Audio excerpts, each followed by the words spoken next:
এখন আমি বানিয়ে নেব মিল্ক ডেজার্ট। তার জন্য আমি ওভেনে একটা কড়াই বসিয়ে তাতে দিয়ে দিচ্ছি এখানে লাচা সিমই। এবার নেড়ে চেড়ে ভালোভাবে ভেজে নেব। খুব সুন্দর একটা রেসিপি, আপনারা কিন্তু এটা বাড়িতে খুব সহজে বানিয়ে নিতে পারেন। ছোট থেকে বড় প্রত্যেকের ভীষণ ভালো লাগবে। ভালো লাগলে চ্যানেলটিকে সাবস্ক্রাইব করবেন, লাইক করবেন, শেয়ার করবেন। দিয়ে দিচ্ছি সামান্য পরিমাণে একটু লবণ, স্বাদটা ভীষণ ভালো আসবে। আমি এখানে দু ধরনের লাচা সিমুই ব্যবহার করেছি, একটা হচ্ছে অরেঞ্জ আর একটা হচ্ছে সাদা। মিশে গিয়ে কিন্তু খুব ভালো একটা রং এসছে, সাদা আর অরেঞ্জ।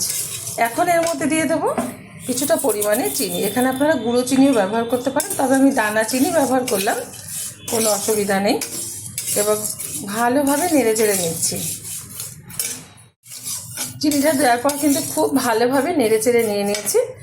এখন দিয়ে দেবো এর মধ্যে কিছুটা গুঁড়ো দুধ। এটা দেওয়ার পরেও কিন্তু খুব সুন্দরভাবে নেড়ে চেড়ে নেব। খুব ভালোভাবে সেমাইটা ভাজা হয়ে গেছে, লাচা সেমাইটা। এখন আমি একটা পাত্রে ঢেলে দিচ্ছি। আমি এটা লাচা সেমাইটা ঢেলে দেওয়ার পর এখানে দিয়ে নিচ্ছি কিছুটা পরিমাণে জল। জলটা গরম হয়ে গেছে। এখন দিয়ে দিচ্ছি 100 গ্রাম এখানে দুধ। আমুল দুধ ব্যবহার করলাম 100 গ্রাম। খুব ভালোভাবে মিশিয়ে নেব।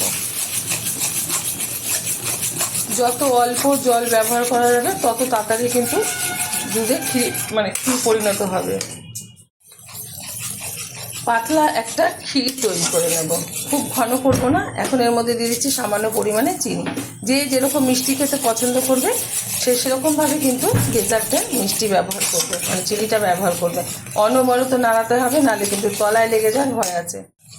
জ্বালাতে জ্বালাতে কিন্তু পাতলা একটা ক্ষীরে পরিণত করেছে। এই যে এর থেকে আর বেশি শুকিয়ে নেব না, তাহলে কিন্তু একদম শক্ত হয়ে যাবে। ওভেনটা বন্ধ করে দিচ্ছি। কন্টেনার নিলাম, এর মধ্যে কিন্তু লাচা সিমুইগুলো আমি ছড়িয়ে বিছিয়ে নেব। লাচা সিমুইটাই কিন্তু আমি ঢেলে দিয়েছি, আর একটাই কিন্তু এখানে লেয়ার হবে। এবার আমি দিয়ে দেবো এর মধ্যে এই যে ক্ষীর। এই ক্ষীরটা কিন্তু আমি ছড়িয়ে দেব, পুরোটাই ছড়িয়ে দিয়েছি।